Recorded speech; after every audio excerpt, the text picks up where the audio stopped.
తులారాశి చిత్త 3వ మరియు 4వ చరణాలలో, స్వాతి 1వ 2వ 3వ 4వ చరణాలలో, విశాఖ 1వ 2వ 3వ చరణాలలో జన్మించిన వ్యక్తులు తులారాశి లేదా తులారాశిలో వస్తారు. ఈ రాశికి అధిపతి శుక్రుడు. ఈ వ్యక్తులు చాలా ప్రశాంతంగా మరియు నిజాయితీగా ఉంటారు. వీరు మంచి మధ్యవర్తులుగా వ్యవహరిస్తారు. వీరికి వాదించడం ఇష్టం. ఈ వ్యక్తులు చాలా తెలివైనవారు. ఈ వ్యక్తుల లక్షణం ఏమిటంటే వారు ఒకే సమయంలో సహనం మరియు చికాకును ప్రదర్శిస్తారు. వీరు చాలా ఆకర్షణీయంగా ఉంటారు మరియు వీరు చాలా సాఫీగా పురుషుల మధ్య సమతుగుతారు. గొడవలు లేకుండా జీవించడానికి ఇష్టపడతారు. వీరు గుంపులుగా తిరగడానికి ఇష్టపడరు మరియు ఇతరులతో సులభంగా కలిసిపోరు. వీరు విశ్రాంతి తీసుకోవడానికి ఇష్టపడతారు. వీరు విజయం మరియు వైఫల్యం రెండింటినీ ఒకే విధంగా స్వీకరిస్తారు. వీరికి పుస్తకాలు చదవడం, సంగీతం వినడం ఇష్టం.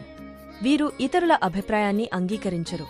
మీరు ఒక విషయం సరైనది అని చెబితే వీరు దానిని తప్పుగా చెబుతారు. ఒక్కటి తప్పు చెబితే రైట్ అంటున్నారు. నిర్ణయాలను వాయిదా వేసుకుంటారు. వీరు సాధారణంగా పొట్టిగా ఉంటారు. ప్రయాణం చేయడానికి ఇష్టపడతారు మరియు వ్యాపారం చేయడంలో దిట్ట.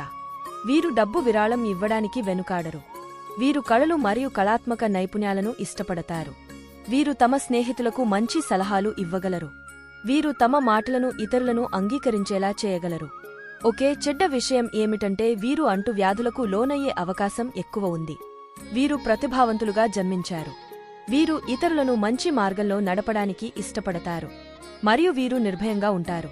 వీరికి పెయింటింగ్లో చాలా మంచి పట్టు ఉంది. వీరు భోజన ప్రియులు.